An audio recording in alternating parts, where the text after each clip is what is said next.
पात से हटकर निरंजन राय को हम लोग खड़ा कर रहे हैं। किसी भी सूरत में नहीं बटेंगे, कटेंगे लेकिन बटेंगे नहीं।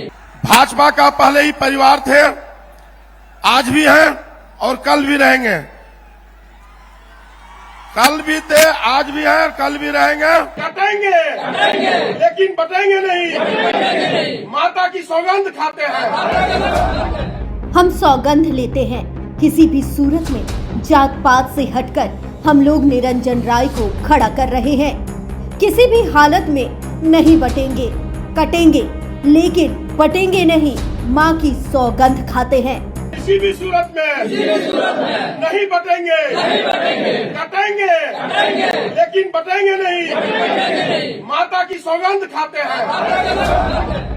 यह तस्वीर है राजधनवार की, यह तस्वीर है मां के उस दरबार की जहां राजधनवार के निर्दलीय प्रत्याशी निरंजन राय सौगंध ले रहे हैं और अपने समर्थकों को भी सौगंध खिला रहे हैं।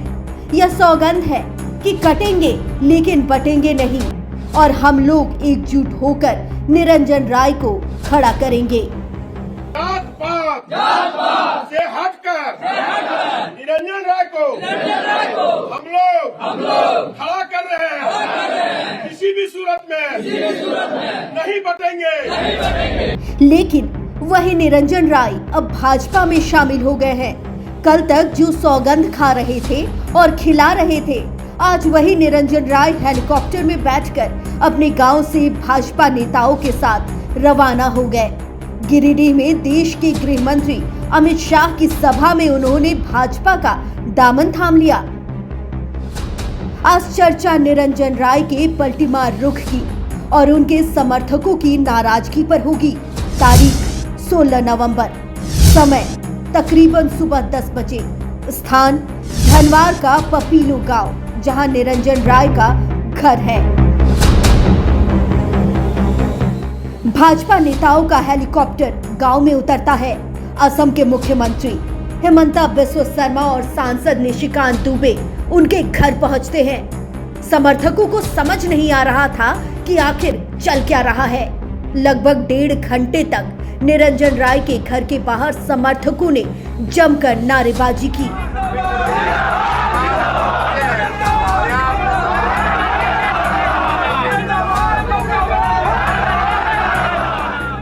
जबकि घर के अंदर भाजपा नेताओं के साथ गुप्त बैठक चल रही थी। बैठक खत्म होने के बाद निरंजन राय हिमंता बिस्वा शर्मा और निशिकांत दुबे के साथ बाहर आते हैं और 99 न्यूज को 2 टूक बयान देते हैं। यह घर की बात है, कुछ मतभेद थे जो अब दूर हो गए हैं। देश के गृह मंत्री जी ने भी फोन पर बात की है। पारिवारिक मामला है, परिवार में सुलझना पड़ेगा। अब बीजेपी क्या होगा निरंजन राय मान लिया जाए, बीजेपी जो भी है अभी हम बताएंगे। और परिवार का मामला है ना, परिवार का मामला है। बाबूलाल जी भी तीसरी का बेटा है, उसके लिए कंप्रोमाइज करना पड़ा और आ गए। हेमंत गृह मंत्री का फोन आया, उनका भी सब आया।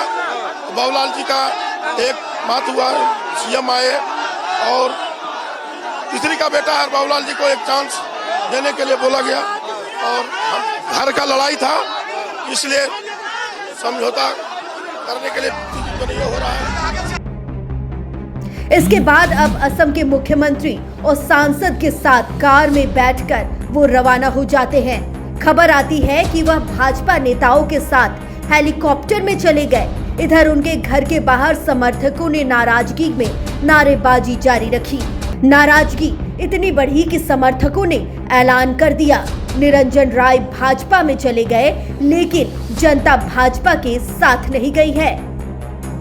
हमारा भारत देश का दुर्भाग्य देखिए, एक अच्छा नेता जब आगे आता है तो किस तरह पार्टियों का दबाव बनाया जाता है और उसे बैठाया जाता है। ये हमारा देश का दुर्भाग्य है। इस बार का चुनाव में हम सबसे अपील करते हैं, अब ईवीएम का बहिष्कार कीजिए। भूख हड़ताल करेंगे पूरे देवदान के। हाँ, भूख हड़ताल। गरीब लोग के निरंजन भैया हमेशा 24 घंटे हम लोग के साथ में है। तो वो हमेशा हम रणअनशन करेंगे। उनके फैसले के साथ नहीं है। नहीं, ये हम लोग चुने निरंजन भैया को, हम निरंजन भैया को हम लोग खड़ा किए। जो वो आदमी वो हम लोग तहे दिल से हिंदू मुसलमान जात पात भेदभाव से उठकर हम लोग इनको प्रत्याशी बना है। ये चुनाव हम लोग लड़ रहे हैं। निरंजन राय सिर्फ एक प्रत्याशी के रूप में है। हम लोग तमाम जनता, और देखिए ये कितना गहराई राजनीति है कि इनको मनाने के लिए दिल्ली से बड़े बड़े लोग आते हैं। कभी अमित शाह के द्वारा दबाव बनाया जाता। निरंजन राय के इस पलटी मार कदम ने राजधनवार में वोटों के बिखराव की कहानी लिख दी है। बड़ी पुरानी कहावत है कि डूबता तिनके का सहारा लेता है। चंपैदा प्रकरण भारतीय जनता पार्टी के लिए तिनके का सहारा लेने की कोशिश थी कि भारतीय जनता पार्टी झारखंड में डूब न जाए। अब इससे बड़ा दुर्भाग्य क्या हो सकता है कि इस राज्य का प्रथम मुख्यमंत्री बाबूलाल मरांडी जी, भारतीय जनता पार्टी के प्रदेश अध्यक्ष, उनकी चुनावी सीट अगर एक निर्दलीय प्रत्याशी के चलते खतरे में पड़ गई तो जनाधार का अंदाजा आप लगा लीजिए। आज स्थिति ये हो गई कि देश के गृह मंत्री को उस निर्दलीय प्रत्याशी को बैठाकर बाबूलाल जी के लिए रास्ता आसान करने की कोशिश करनी पड़ रही है। तो ये स्पष्ट है कि राजधनवार की जनता का बाबूलाल जी के प्रति आक्रोश क्या है। और नेता इधर से उधर हो सकते हैं, जनता का आक्रोश तो 20 तारीख को दिखेगा और नतीजे 23 को आएंगे। बड़ा सवाल यह कि क्या भाजपा के प्रदेश अध्यक्ष बाबूलाल मरांडी की राह आसान करने के लिए ही निरंजन राय को भाजपा में शामिल किया गया? और सबसे अहम बात, क्या निरंजन राय अपने समर्थकों का समर्थन बाबूलाल मरांडी को दिला पाएंगे? इसका जवाब 23 नवंबर को मतगणना के बाद ही मिलेगा।